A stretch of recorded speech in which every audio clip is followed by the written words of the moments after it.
Program latihan pertama telah kami selesaikan. Namun, perjalanan ini belum benar-benar usai.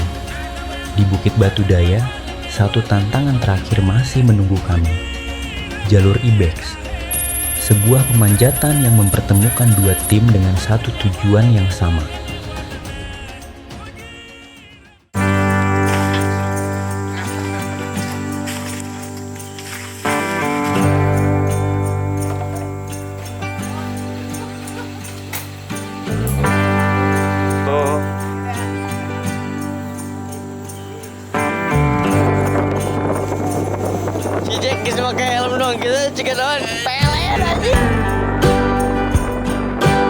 Untuk mencapai tebing Batu Daya, kami masih harus menempuh perjalanan sekitar 1 jam dari desa Batu Daya. Dengan mobil sewaan, kami menuju rumah Mama Sigun, titik terdekat yang dapat dijangkau kendaraan sebelum memulai pemanjatan.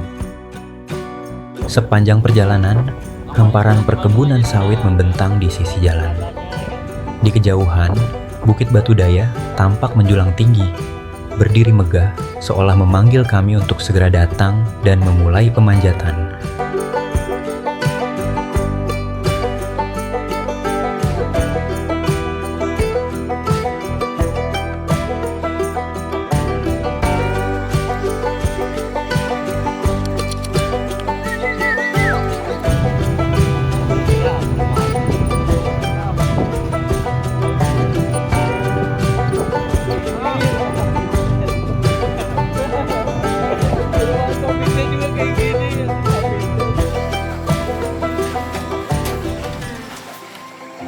Setelah kami sampai di rumah Mama Sigun, yaitu rumah terakhir di kampung sebelum kita menuju dasar tebing, kami mampir dan singgah terlebih dahulu untuk memperkenalkan diri kami, tujuan kami ke Batu Daya.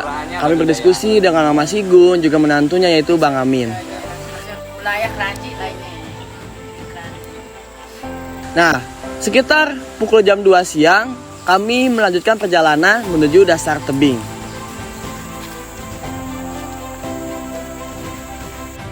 Jarak yang kami tempuh kurang lebih 4 kilo. Sedikit melewati kebun sawit, dilanjutkan dengan hutan yang masih sangat rapat dan rimbun vegetasinya.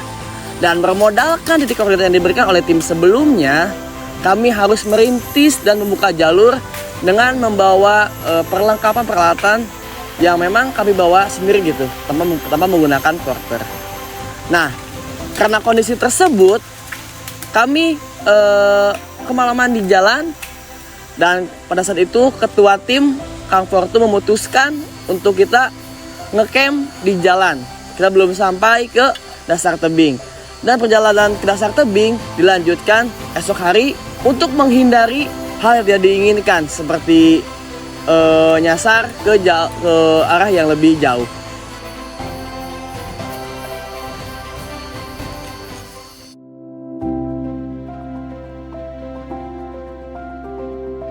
Setelah sarapan, kami pun bergegas untuk melanjutkan perjalanan menuju dasar tebing Batu Daya. Meskipun jarak yang kami tempuh tidak terlalu jauh, namun beban yang kami bawa dan rapatnya vegetasi membuat perjalanan agak sedikit terhambat. Pada pukul 11, kita baru sampai di camp yang cukup dekat dengan start jalur pemanjatan. Setelah makan siang, tanpa berlama-lama kita langsung racking alat dan mulai pemanjatan.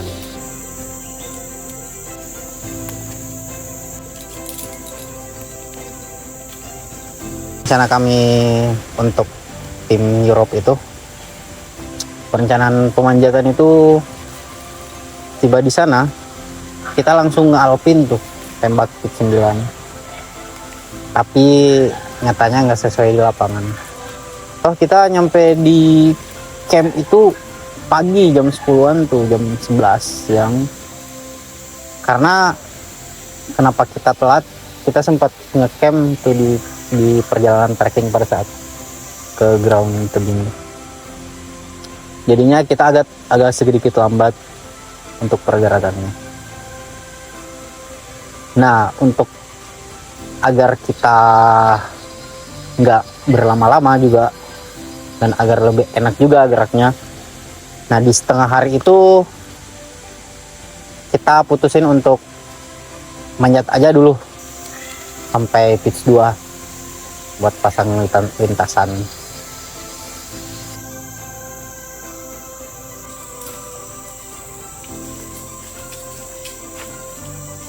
Tanpa berlama-lama kita langsung melakukan pemanjatan dengan si Jaki sebagai leader, kemudian Diki sebagai belayer, dan aku sendiri sebagai support.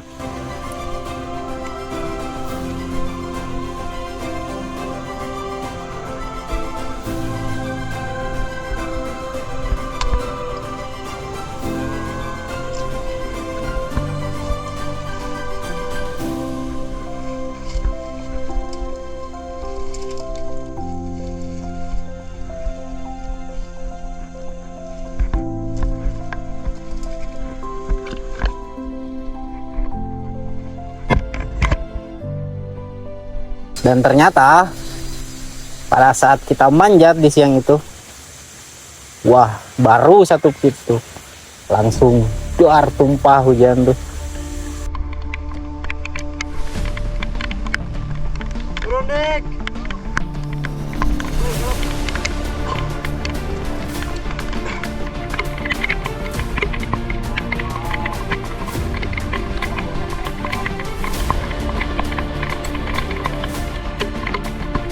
Jadi kayak yang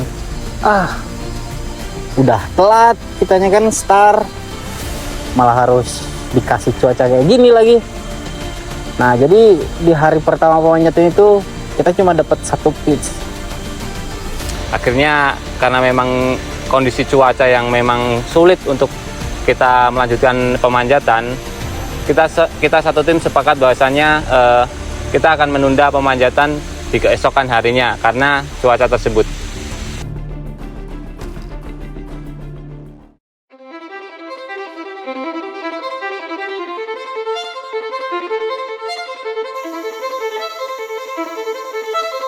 Memasuki hari kedua, kami langsung bersiap untuk melanjutkan pemanjatan.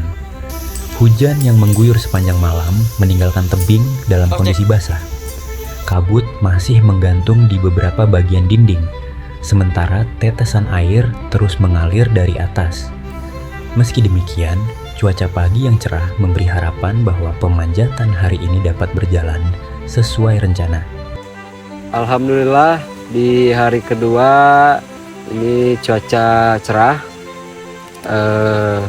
hanya saja kondisi tebing masih basah dan licin. Pemanjatan diawali oleh tim 1 atau tim Eropa yang sudah memasang fix rope di pit 1, dan mereka mulai manjat dari pit 1 dengan Rido yang sebagai leader dan Bang Iga sebagai belayer.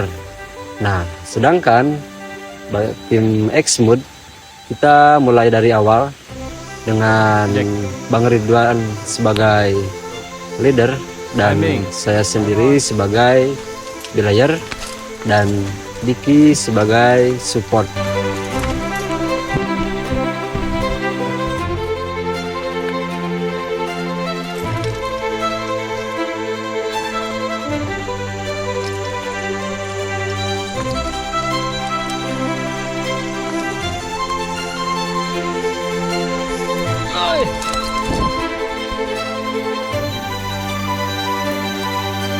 Pada saat saya manjat pitch 2, setelah jarak sekitar 15 atau 20 meter, saya menemukan stasiun pitch lagi. Saya kira itu stasiun pitchnya, tapi pas saya tanya ke Iga yang jadi belayer saya waktu itu, pada saat itu, "Gak, di sini ada stasiun pitch. Tali udah habis berapa? Masih banyak," katanya. Saya juga dapat informasi, kayaknya nggak mungkin kalau stasiun pitchnya per 20 meter. Saya suruh Iga naik, terus saya lihat topo lagi, dan ternyata memang betul bukan itu stasiun pitchnya.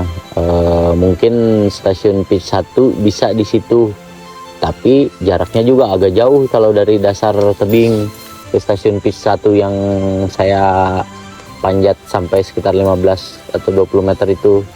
Nah, saya melanjutkan dari stasiun itu ke ngejar pitch 2, dan sebelum sampai di pitch 2 saya sempat jatuh dulu karena kondisi tebing yang licin, karena lumutnya tebal dan hujan, curah hujannya yang tinggi. Saya sempat jatuh sebelum stasiun pitch 2 karena ada hanger jauh dan kondisi tebing licin. Saya coba manjat di situ dan jatuhnya cukup jauh. Saya juga sempat diam dulu, terus tapi akhirnya saya bisa melanjutkan gitu. Setelah saya diam dulu, Iga sampai teriak-teriak, "Aman kawan, aman." Saya lanjut lagi, manjat lagi, dan itu agak jauh hangernya ke stasiun pitch karena nggak ada hanger lagi di situ.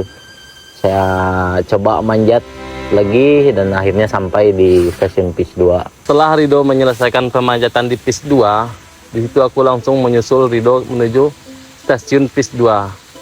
Dan baru saja sampai di stasiun pitch 2 tiba-tiba cuaca berubah.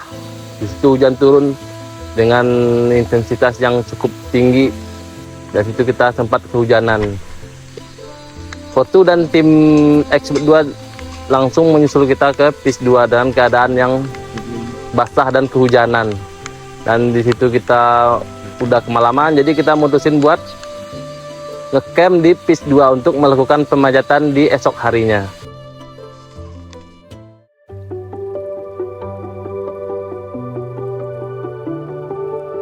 Kami bersyukur di hari ketiga ini kami disambut dengan cuaca pagi yang cukup cerah sesuai dengan harapan kami, dan agar hari ini kami bisa mencapai target yang sudah kami tetapkan. Di pagi harinya pemanjatan diawali oleh saya sendiri dan dibilai oleh si Fortu.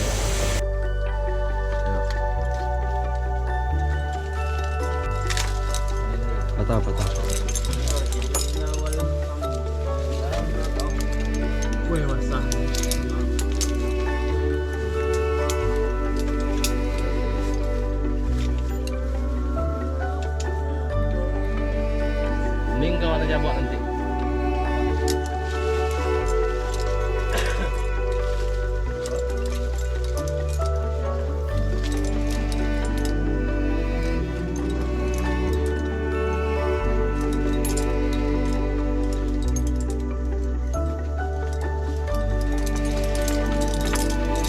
Dan setelah saya melakukan pemanjatan di stasiun pitch 3, di situ aku langsung bikin fix rope supaya si Rido dan si Fortu nyusul ke pitch 3.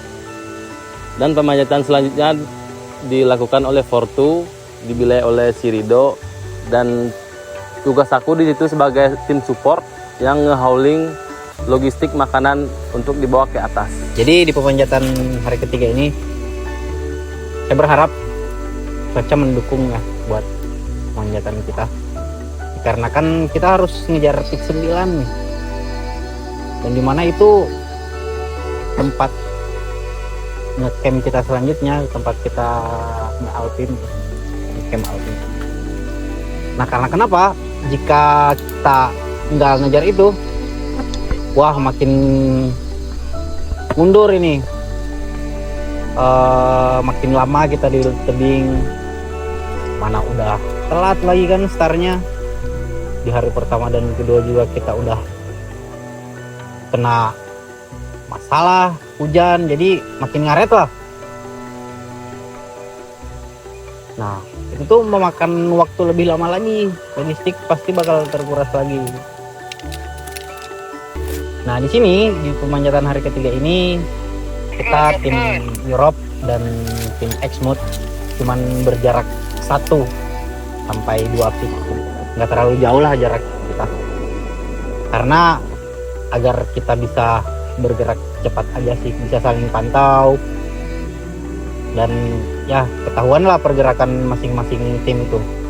Kalaupun ada insiden yang nggak diinginkan, kita bisa lebih cepat tahu, seperti itu.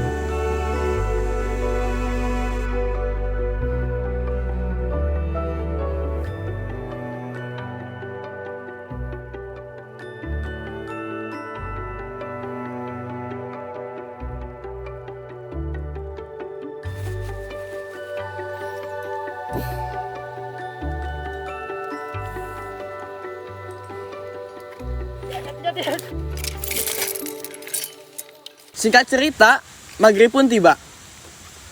Kami masih menggantung di stasiun pitch 5. Sedangkan tim 1 tepat berada 1 pitch di atas kita. Nah, setelah kami berkomunikasi menggunakan HT, tim 1 itu memutuskan untuk lanjut menuju stasiun pitch 9. Nah, di situ saya pun bingung gitu, agak ragu untuk melakukan perjalanan malam hari. Pilihannya apakah mau turun lagi ke stasiun pitch 2 gitu kan? Karena turun jauh, naik juga jauh gitu. Namun setelah kami berkomunikasi, berdiskusi dengan tim 2 sendiri, begitupun komunikasi dengan tim 1, alhasil tim 2 pun sepakat untuk ikut melanjutkan pemanjatan menuju stasiun pitch 9. Pada saat jam 8 malam, Iga sedang melanjutkan dari pitch 8 dan saya posisi masih di pitch 7. Saya menunggu jalan untuk naik ke pitch 8 Askendingan. Saya di pitch 7 bersama teman-teman anak Exmood. Di situ yang awalnya cuaca bagus, terang bulan, karena kita memang ngejar pitch 9 kan untuk istirahat, dan ya mudah-mudahan pitch 9 stasiun pitchnya enak gitu, kita bisa ngecamp. Tiba-tiba saya lihat dari sisi timur angin bertiup kencang, terus kabut, dan akhirnya kita kena badai di situ. Kena badai, saya di pitch 7, pitchnya yang tidak enak, menggantung bersama kawan-kawan Exmood. Sekitar 3 jam kita di sana, dan di stasiun pitch 8 juga Iga dan kawan-kawan juga sama kena badai. Jadi pemanjatan sempat terhenti. Kita berhenti itu terkena badai sekitar 3 jam, sampai sekitar jam 11 badainya baru reda.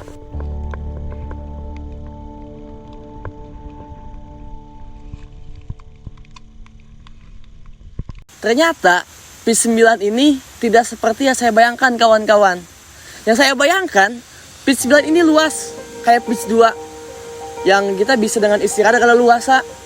Dan ternyata pitch 9 ini hanya terasan kecil, ya mungkin 2 kali 1 meter gitu, yang mana kita bertuju ini istirahat dengan kondisi jongkok duduk gitu. Tapi ini mending gitu daripada kami harus istirahat menggantung di tebing gitu. Jadi kami tetap bisa beristirahat untuk melanjutkan pemanjatan di besok harinya.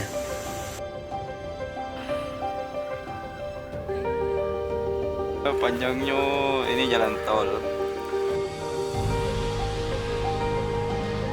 Pagi harinya setelah sarapan di situ saya melanjutkan pemanjatan ke pitch 10. Dan di hari itu pokoknya kami harus mencapai top dan besoknya harus turun, karena melihat persediaan logistik dan air yang kita bawa sudah sangat menipis. Di situ kita nggak mau tergantung dalam keadaan lapar dan haus. Jadi kita pokoknya di besoknya itu harus top dan turun segera mungkin.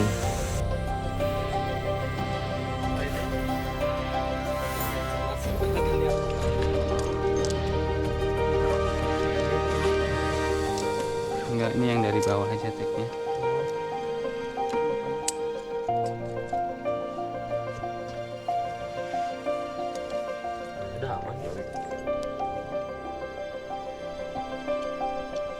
Pemanjatan hari ini cukup lancar ya, karena memang cuaca cerah mendukung sekali. Namun ada sedikit kendala di sini, insiden ya.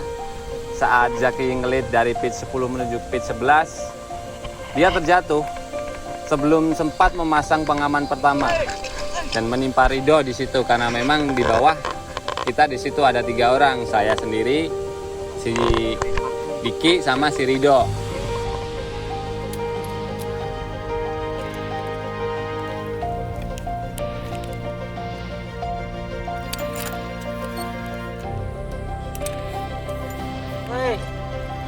Udah aman belum tali birunya?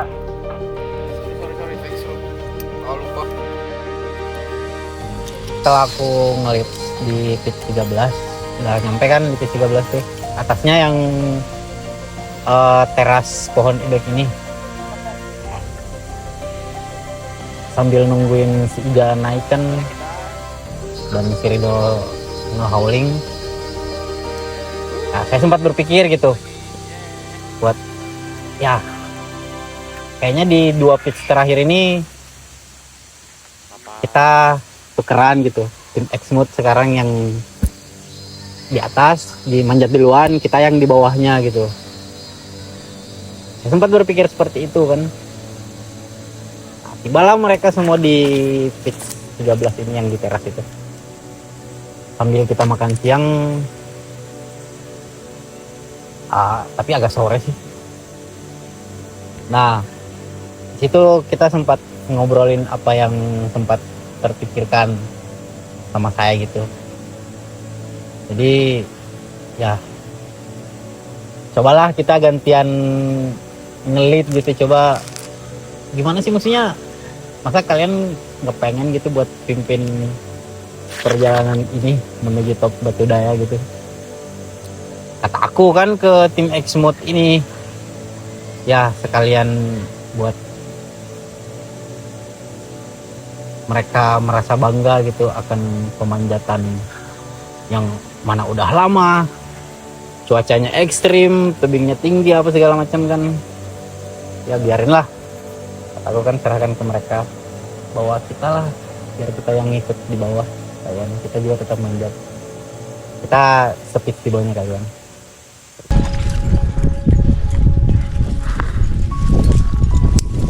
Ngapa dik?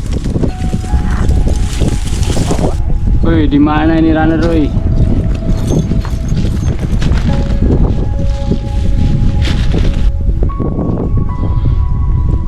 Hanger.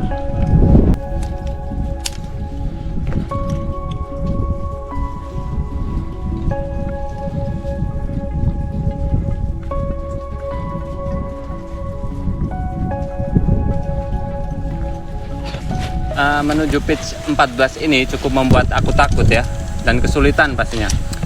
Bukan karena jalurnya, tapi karena menuju pitch 14 ini tidak terpasang hanger atau pengaman sama sekali. Satu gerakan naik, aku tengok kanan, kiri, atas, bawah, hasilnya nihil. Tapi bayangin aja, posisi aku udah naik jauh dari stasiun pitch 13. Kalau sampai aku terjatuh di situ, pasti melewati jatuh ke bawah, pasti melewati pitch 13 itu, karena memang jaraknya memang jauh, hampir 20 meter sudah aku naik di situ ya. Tapi untungnya hampir setengah dari jalur menuju pitch 14 ini adalah vegetasinya rapat ya, hutan. Di situ aku bisa memanfaatkan akar pohon, batang pohon untuk menjadi pengaman ya, natural anchor di situ yang aku gunakan, bisa memasang sling di situ. Akhirnya setelah aku lanjutkan untuk memanjat dan terus memanjat, sampai pada akhirnya tali pengaman utama yang terpasang di harness habis di bawah. Tapi masalah nggak sampai di situ, karena habis tali, aku belum menemukan stasiun pitch di situ. Akhirnya aku berhenti di situ. Aku mikir, komunikasi sama teman-teman yang berada di pitch 13, pakai HT ya tentunya. Bahwasanya memang belum itu aku temuin stasiun pitch-nya, dan akhirnya kita diskusi bareng, kita cari-cari informasi ke teman-teman yang pastinya udah pernah memanjat Bukit Batu Daya ini ya, tentunya teman-teman ekspeditor Women Series, karena memang mereka yang tahu pasti informasi jalur untuk menuju pitch 14 ini.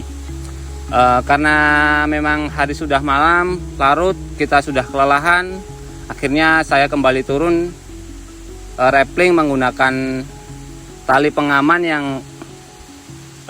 saya bikin fix rope di situ. Dan akhirnya sampai bawah kita bertemu lagi bersama-sama, kita istirahat, makan, dan pemanjatan kita lanjutkan keesokan harinya.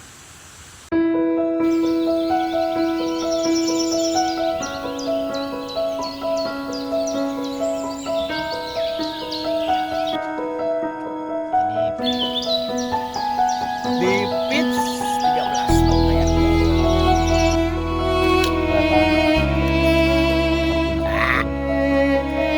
Paginya saya langsung melanjutkan pemanjatan menuju pitch terakhir atau pitch 15. Saya sebagai leader, Mas Ridwan sebagai belayer yang akan membawa tim Exmut menuju top jalur Ibex. Di situ saya sempat ragu, kira-kira saya bisa atau enggak nih membawa tim Exmut menuju top jalur Ibex. Tapi dengan tekad penuh, dengan penuh keyakinan, saya yakin bisa membawa tim Exmut menuju top jalur Ibex Batu Daya, Kalimantan Barat. Flag!